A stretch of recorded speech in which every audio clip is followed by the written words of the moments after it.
Hello everyone, airdrop hub বিডিতে আপনাদের সবাইকে স্বাগতম। আশা করি আপনারা সকলেই অনেক ভালো আছেন।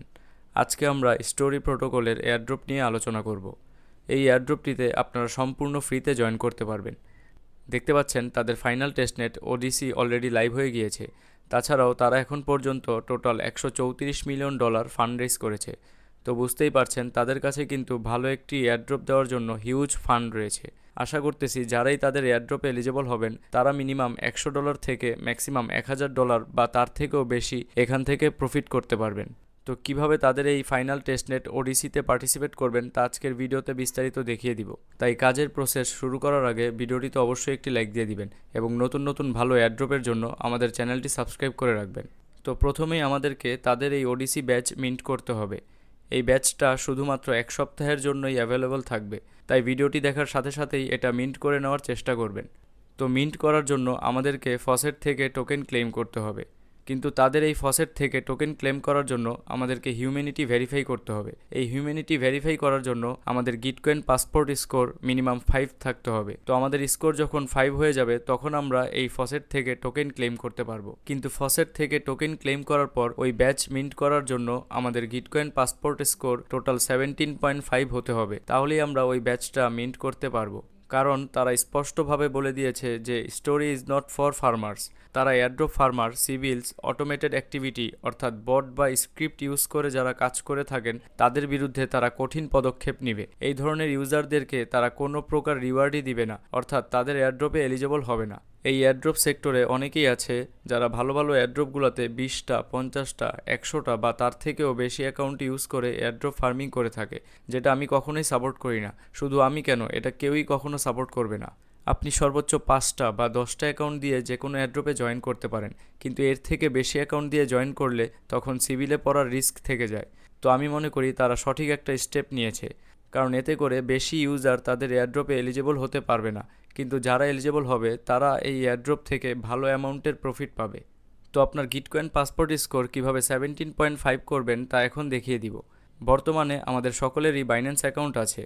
এই গিটকয়েন পাসপোর্টে এসে আপনার বাইন্যান্স অ্যাকাউন্ট কানেক্ট করলেই এখান থেকে 16 পয়েন্ট পেয়ে যাবেন। তো তার জন্য এখানে যে লিঙ্কটি দেওয়া আছে এই লিঙ্কটি ওপেন করবেন। ওপেন করার পর আপনার বাইন্যান্স অ্যাকাউন্টটি লগ ইন করে যেই ওয়ালেটটি দিয়ে কাজ করতেছেন সেই ওয়ালেটটি কানেক্ট করে নেবেন। কানেক্ট করার পর একটি বিএবি টোকেন মিন্ট করবেন।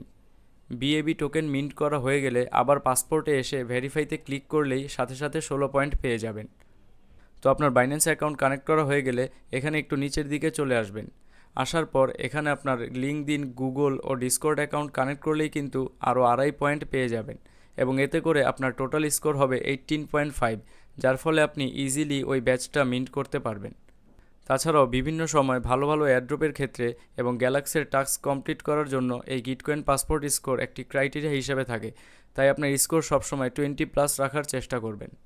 তো আপনার গিটকয়েন পাসপোর্টের কাজ কমপ্লিট হয়ে গেলে এই ফসেট থেকে টোকেন ক্লেম করে নেবেন। এখানে আপনি 24 ঘন্টা পর পর একটি করে টোকেন ক্লেম করতে পারবেন। তো টোকেন ক্লেম করার পর এখন আমাদেরকে কিছু সিম্পল স্টেপ কমপ্লিট করে এই ব্যাচটা মিন্ট করে নিতে হবে। তো প্রথমেই স্টেপ 1 কমপ্লিট করার জন্য তাদেরকে টুইটারে একটি লাইক দিয়ে দিবেন। তাদের পোস্টে লাইক দেওয়া হয়ে গেলেই এই স্টেপটি কমপ্লিট হয়ে যাবে। 2 নম্বর স্টেপটি কমপ্লিট করার জন্য এখানে যেই কয়টি অ্যাকাউন্ট রয়েছে প্রত্যেকটা অ্যাকাউন্টে ফলো করে দিলেই হবে। তারপর 3 নম্বর স্টেপটি কমপ্লিট করার জন্য সাবস্ক্রাইবের উপরে ক্লিক করলেই হবে। এতে করেই অটোমেটিক্যালি এই স্টেপটি কমপ্লিট হয়ে যাবে। তো সবগুলো স্টেপ কমপ্লিট করার পর ক্লেম ব্যাজের উপর একটি ক্লিক করে দিয়ে ট্রানজ্যাকশন কনফার্ম করে আপনার ব্যাচটি ক্লেম করে নেবেন। এই ব্যাচ ক্লেম করা হয়ে গেলে স্টোরি ইকোসিস্টেমের উপর একটি ক্লিক করে দিবেন। এখন আমাদেরকে তাদের ইকোসিস্টেমের এই প্রজেক্টগুলোর মধ্যে যেই প্রজেক্টগুলোতে ব্যাচ অ্যাভেলেবল আছে সেই প্রত্যেকটি প্রজেক্টে কাজ করে তাদের ব্যাচগুলো ক্লেম করতে হবে।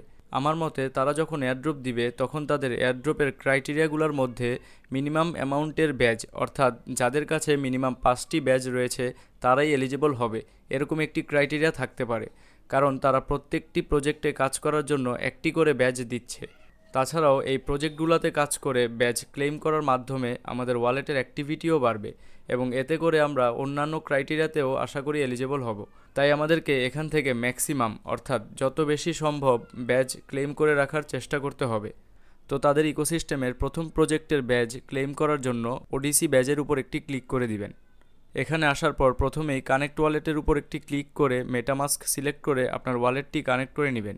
ওয়ালেট কানেক্ট করা হয়ে গেলে ব্যাচটি ক্লেম করার জন্য আমাদেরকে এই সবগুলা ক্রাইটেরিয়া কমপ্লিট করতে হবে। তো প্রথমেই যেই সোশ্যাল স্টেপগুলো রয়েছে এগুলো আপনি নিজে থেকেই কমপ্লিট করতে পারবেন, তাই এগুলো আমি আর কমপ্লিট করে দেখাচ্ছি না। তো উপরের সবগুলো স্টেপ কমপ্লিট করার পর নিচের দিকে মিন্টের উপর একটি ক্লিক করে দিবেন। তারপর এখানে এসে মিন্টের উপরে একটি ক্লিক করে দিয়ে এনএফটিটা মিন্ট করে নেবেন। মিন্ট করা হয়ে গেলে এখন আমাদেরকে একটি এনএফটি বাই করতে হবে এবং একটি এনএফটি সেল করার জন্য লিস্ট করতে হবে। তো এনএফটি বাই করার জন্য কালেকশন এই অপশনে চলে যাবেন। তো এখানে আসার পর ফ্লোর প্রাইস মোটামুটি কম এরকম একটি কালেকশন সিলেক্ট করবেন। তারপর প্রাইসের জায়গায় ইনস্ট্যান্ট বাই করার জন্য রিসেন্টলি লিস্টেড এই অপশনটি সিলেক্ট করে নেবেন। সিলেক্ট করার পর এখানে যে কোনো একটি এনএফটির উপর ক্লিক করে দিবেন। তারপর বাই নাও এই অপশনে একটি ক্লিক করে দিয়ে ট্রানজ্যাকশনটি কনফার্ম করে এনএফটিটা বাই করে নেবেন। এনএফটি বাই করার পরে এখন আমাদেরকে এনএফটি সেল করার জন্য লিস্ট করতে হবে। তো তার জন্য প্রোফাইল আইকনে ক্লিক করে মাই কালেকশনে চলে যাবেন। মাই কালেকশনে আসার পর যে এনএফটিটা আমরা মাত্র বাই করেছি সেটার উপর একটা ক্লিক করে দিবেন। তারপর লিস্ট ফর সেল এই অপশনে ক্লিক করে দিবেন। তারপর এখানে আপনার ইচ্ছামতো অ্যামাউন্ট বসিয়ে দিয়ে এনএফটিটা সেল করার জন্য মার্কেটে লিস্ট করে দিবেন। তো উপরের কাজগুলো কমপ্লিট করার পর এখন আমাদেরকে একটি আইপি অ্যাসেট রেজিস্টার করতে হবে, একটি লাইসেন্স মিন্ট করতে হবে এবং একটি লাইসেন্স মার্কেট প্লেস থেকে বাই করে নিতে হবে। তো তার জন্য আবার প্রোফাইল আইকনে ক্লিক করে মাই কালেকশনে চলে যাবেন। এখানে আসার পর আমরা একটু আগে যে এনএফটিটা মিন্ট করেছিলাম সেই এনএফটিটা সিলেক্ট করে নিব। তারপর নিচের দিকে রেজিস্টার অন স্টোরি প্রোটোকল এই অপশনে একটি ক্লিক করে দিবেন। তারপর আপনার মেটামাস্কে যে ট্রানজ্যাকশনটি কনফার্ম করলেই আইপি অ্যাসেট রেজিস্টারের টাস্কটি কমপ্লিট হয়ে যাবে। তো এখন লাইসেন্স মিন্ট করার জন্য আবার আমরা সেই এনএফটিটা সিলেক্ট করে ভিউ ডিটেলসে ক্লিক করে দিব। তো এখানে আসার পর মিন্ট লাইসেন্স এটার উপরে একটি ক্লিক করে দিবেন। তারপর সিলেক্ট অপশনের জায়গায় নন কমার্শিয়াল এই অপশনটি সিলেক্ট করে নেবেন। তারপর মিন্টের উপরে ক্লিক করে দিয়ে আপনার মেটামাস্কে যে ট্রানজ্যাকশন কনফার্ম করে লাইসেন্স মিন্ট করে টাস্কটি কমপ্লিট করে নেবেন।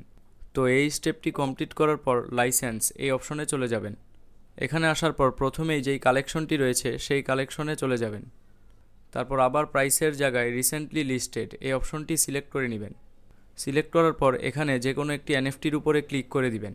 তারপর বাই নাওতে ক্লিক করে দিবেন। তারপর মেটামাস্কের ট্রানজ্যাকশনটি কনফার্ম করে এই এনএফটিটা বাই করে নিলেই আপনার লাইসেন্স বাই করার স্টেপটি কমপ্লিট হয়ে যাবে।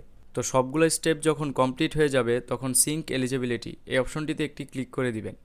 ক্লিক করার সাথে সাথেই সবগুলো স্টেপ এখানে গ্রিন হয়ে যাবে এবং কমপ্লিট লেখা শো করবে। তারপর ক্লেম ব্যাজ এই অপশনে ক্লিক করে আমরা আমাদের ব্যাচটি ক্লেম করে নিব। ব্যাচ ক্লেম করার পর জয়েন দ্য অ্যালাউ লিস্ট এই অপশনে ক্লিক করে তাদের অ্যালাউ লিস্টে জয়েন করে নেবেন।